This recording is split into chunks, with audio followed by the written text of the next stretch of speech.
दोस्तों, एक बार रूस के राष्ट्रपति पुतिन ने उत्तर कोरिया के लिए कहा था कि उत्तर कोरिया घास खा सकता है लेकिन परमाणु कार्यक्रम नहीं छोड़ सकता। पुतिन का ये वाक्य बताने के लिए काफी है कि उत्तर कोरिया की सरकार अपने परमाणु कार्यक्रम को लेकर क्या कर सकती है। दुनिया इसे किम जोंग की सनक से जोड़कर देखती है, लेकिन किम जोंग के हिसाब से वो अपने देश की रक्षा कर रहा है। हालांकि इस काम में किम जोंग इतना रम गया है कि वो अपने देश की जनता की ही अनदेखी कर रहा है। पिछले 20 सालों में उत्तर कोरिया ने अपनी परमाणु ताकत को इस हद तक बढ़ा दिया है कि उसकी जद में अमेरिका भी आ गया है, लेकिन इसकी कीमत उसकी जनता चुका रही है। क्या उत्तर कोरिया से संबंध सुधारना चाहता है भारत? दोस्तों, उत्तर कोरिया और भारत के संबंध काफी पुराने हैं। इसकी नींव साल 1950 में तत्कालीन प्रधानमंत्री जवाहरलाल नेहरू ने रखी थी, जब अमेरिका के कहने के बाद भी नेहरू ने उत्तर कोरिया के खिलाफ सेना भेजने से इनकार कर दिया था। सेना भेजने के बजाय सेना के मेडिकल कोर की 60वीं पैराशूट फील्ड एम्बुलेंस की टुकड़ी को संयुक्त राष्ट्र सैनिकों की मेडिकल सहायता के लिए भेज दिया था। तब से भारत और उत्तर कोरिया के बीच किसी बात को लेकर रोक झोंक नहीं हुई। साल 2002 में अटल बिहारी सरकार ने उत्तर कोरिया को मदद करने के दौर की शुरुआत की थी, जो मोदी सरकार के समय में भी जारी है। दरअसल उत्तर कोरिया चीन का पक्का दोस्त है और चीन का भारत के साथ पूर्वी लद्दाख में सीमा विवाद चल रहा है। ऐसे में अगर भारत उत्तर कोरिया किसी तरह से मदद करता रहता है और किम जोंग का दिल पिघला लेता है, तो ये सामरिक रूप से भारत के लिए काफी अहम होगा। अभी हाल ही में उत्तर कोरिया में भारत के राजदूत ने किम जोंग को एक बधाई संदेश दिया था, जिसकी उत्तर कोरिया के मीडिया में काफी चर्चा हुई थी। दरअसल चीन की तरह ही उत्तर कोरिया भी दुनिया से अलग थलग पड़ चुका है। ऐसे में भारत का एक बधाई संदेश उसके लिए किसी अवार्ड से कम नहीं था। भारत को अगर चीन को सबक सिखाना है तो सही मायनों में उसे उत्तर कोरिया को अपने पाले में लाना होगा। यूं तो उत्तर कोरिया किसी देश का नेता जाता नहीं है, लेकिन अगर पीएम मोदी उत्तर कोरिया की यात्रा कर लेते हैं तो इससे चीन जरूर जल भुन जाएगा। उत्तर कोरिया और भारत साथ आए तो क्या होगा? मौजूदा समय में भारत और उत्तर कोरिया का साथ आना काफी मुश्किल लगता है, क्योंकि अमेरिका उत्तर कोरिया के परमाणु कार्यक्रम की वजह से उससे चिढ़ा हुआ है। इधर वो भारत की मदद कर रहा है, तो भारत भी उत्तर कोरिया की तरफ जाकर अंकल सैम को नाराज नहीं करना चाहेगा। लेकिन आने वाले समय में अगर ऐसे हालात बने और पीएम मोदी और किम जोंग एक मंच पर साथ आए, तो ये भारत के लिए काफी अहम साबित होगा। दुनिया जानती है कि उत्तर कोरिया की जमीन खनिजों से भरी पड़ी है। चीन इन्हीं खनिजों के लालच में उत्तर कोरिया की दोस्ती का बोझ ढो रहा है। हालांकि किम जोंग के सनकीपन की वजह से चीन अभी तक इसमें कामयाब नहीं हो पाया है, और अगर पीएम मोदी किम जोंग पर अपना जादू चलाने में कामयाब हो गए तो उत्तर कोरिया की खनिज संपदा का भारत भी फायदा उठा सकता है। उत्तर कोरिया से दोस्ती का सबसे बड़ा फायदा ये होगा कि भारत दो तरफ से चीन को घेर सकेगा, क्योंकि चीन की कुछ सीमा उत्तर कोरिया से भी लगती है।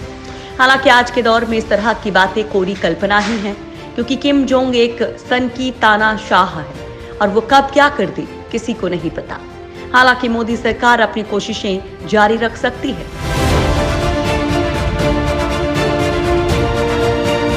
भारत ने उत्तर कोरिया की मदद को बढ़ाया हाथ। उत्तर कोरिया की जनता भूखमरी और बीमारियों से ग्रस्त है। इन सब से निपटने के लिए उत्तर कोरिया को पैसों की जरूरत है, लेकिन परमाणु बम बनाने के चक्कर में वो इतने प्रतिबंध झेल रहा है कि उत्तर कोरिया कंगाल हो चुका है। ऐसे में केवल भारत जैसा देश ही उसके काम आ रहा है। भारत साल 2002 से उत्तर कोरिया की मदद कर रहा है और तब से लेकर आज तक ये सिलसिला जारी है। भारत ने कुछ दिन पहले भी उत्तर कोरिया को $10 लाख की मेडिकल सप्लाई भेजी है। भारत ने इस मेडिकल सप्लाई में टीबी की दवा के रूप में $10 लाख की सहायता दी है। दरअसल नॉर्थ कोरिया को साधने के लिए भारत पूरी कोशिश कर रहा है, और इसलिए कभी संदेश तो कभी मेडिकल सप्लाई दी जा रही है। उत्तर कोरिया में भारत के राजदूत ने ये मेडिकल सप्लाई विश्व स्वास्थ्य संगठन की मौजूदगी में उत्तर कोरिया के अधिकारियों को सौंप दी है। इससे पहले मोदी सरकार बधाई संदेश के बहाने भी उत्तर कोरिया को दोस्ती का संदेश भेज चुकी है। अब सवाल ये कि क्या पीएम मोदी एक रणनीति के तहत उत्तर कोरिया से संबंध सुधारने की कोशिशों में लगे हैं? क्या किम जोंग को साधने में कामयाब होंगे मोदी? भारत ने उत्तर कोरिया को $10 लाख की मदद ऐसे समय में की है जब भारत खुद खराब अर्थव्यवस्था के दौर से गुजर रहा है। कोरोना की वजह से देश की हालत पहले से ही खराब है। ऐसे समय में उत्तर कोरिया की मदद करना काफी कुछ कहता है, लेकिन उत्तर कोरिया को साधने में सबसे बड़ा रोड़ा चीन है। चीन उत्तर कोरिया का सबसे खास सहयोगी है। दोनों देशों के बीच 1916 में एक संधि भी हुई थी। इसमें कहा गया था कि अगर चीन और उत्तर कोरिया में से किसी भी देश पर अगर कोई अन्य देश हमला करता है तो दोनों देशों को फौरन एक दूसरे का सहयोग करना पड़ेगा। यानी कि अगर भारत और चीन के बीच युद्ध जैसे हालात बनते हैं तो उत्तर कोरिया को चीन का साथ देना होगा।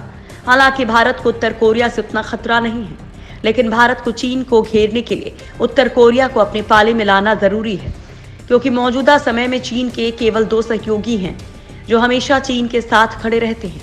इनमें से एक है उत्तर कोरिया जो पहले से कंगाल है, और दूसरा है पाकिस्तान जो कंगाली की कगार पर है। फिर भी अगर मोदी सरकार इसी तरह से उत्तर कोरिया की मदद करती रही तो ऐसा हो सकता है कि उत्तर कोरिया चीन का साथ छोड़कर भारत के पाले में आ जाए। हालांकि आसान नहीं है। इसके लिए भारत को चीन जैसी अर्थव्यवस्था की जरूरत है जो हर वक्त उत्तर कोरिया को आर्थिक मदद दे सके और उसके देश में भारी भरकम निवेश कर सके।